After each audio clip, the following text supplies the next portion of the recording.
एक गांव में अर्जुन नाम का एक लड़का रहता था। अर्जुन पढ़ाई में बहुत होशियार था और सब उसकी बुद्धि और तेज दिमाग की तारीफ करते थे। लेकिन अर्जुन की एक बड़ी कमजोरी थी, वह समय का सही उपयोग नहीं करता था। वह अपना ज्यादातर समय दोस्तों के साथ खेलने, मोबाइल पर गेम खेलने और बेकार की बातों में बिताता था। उसके माता पिता ने कई बार उसे समय की कीमत समझाने की कोशिश की, लेकिन अर्जुन को यह बात समझ नहीं आती थी। वह हमेशा सोचता, मेरे पास बहुत समय है, सब कुछ बाद में कर लूंगा, अभी तो मजे करने दो। एक दिन स्कूल में वार्षिक परीक्षा के नतीजे आए। इस बार अर्जुन के नंबर बहुत कम आए, जितनी उम्मीद थी उससे बहुत नीचे। जिस अर्जुन की टीचर तारीफ करते थे वही अब निराश हो गए। यहाँ तक कि उसके दोस्त भी उससे दूर होने लगे। घर लौटकर अर्जुन ने अपने माता पिता को रिपोर्ट कार्ड देखते हुए निराश देखा।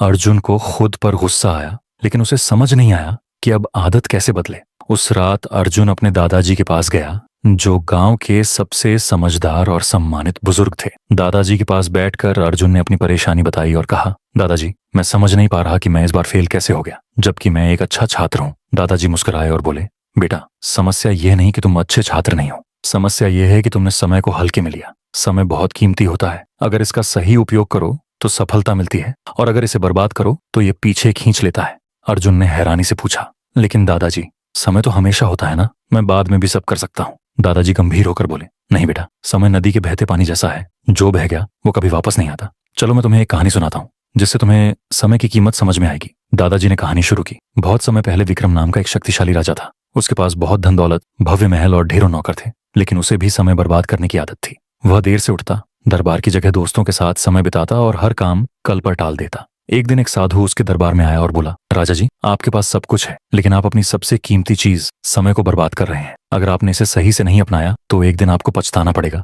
राजा हंसते हुए बोला, मेरे पास बहुत समय है, मैं जब चाहूं तब कर सकता हूँ। साधु ने चेतावनी दी, समय को हल्के में मत लो, ये सबसे बड़े राजाओं को भी बर्बाद कर सकता है। लेकिन राजा ने बात नहीं मानी। सालों बीत गए, राजा बूढ़ा हो गया, उसका स्वास्थ्य बिगड़ गया, सेना हारने लगी और जनता का विश्वास भी खो गया। तब राजा को समझ आया कि उसने अपना समय बेकार की चीजों में गंवा दिया। वह उस साधु को ढूंढने निकला, लेकिन वह कहीं नहीं मिला। अब राजा को पछतावा हुआ, लेकिन तब तक बहुत देर हो चुकी थी। उसने समझा कि असली खजाना तो समय है। ये कहानी सुनकर अर्जुन सोच में पड़ गया। उसे पहली बार महसूस हुआ कि उसने कितना कीमती समय बर्बाद कर दिया। उसने पूछा, दादाजी, क्या मैं अब भी अपना जीवन बदल सकता हूँ? दादाजी मुस्कुराकर बोले, बिल्कुल बेटा, समय का चक्कर कभी रुकता नहीं। अगर आज से तुम समय का सही उपयोग करना शुरू करो तो तुम्हें सफल होने से कोई नहीं रोक सकता। लेकिन याद रखना, जो काम आज कर सकते हो उसे कल पर मत टालो। उस दिन के बाद अर्जुन ने संकल्प लिया कि वह समय का सही उपयोग करेगा। उसने एक दिनचर्या बनाई, हर काम के लिए समय तय किया। वह सुबह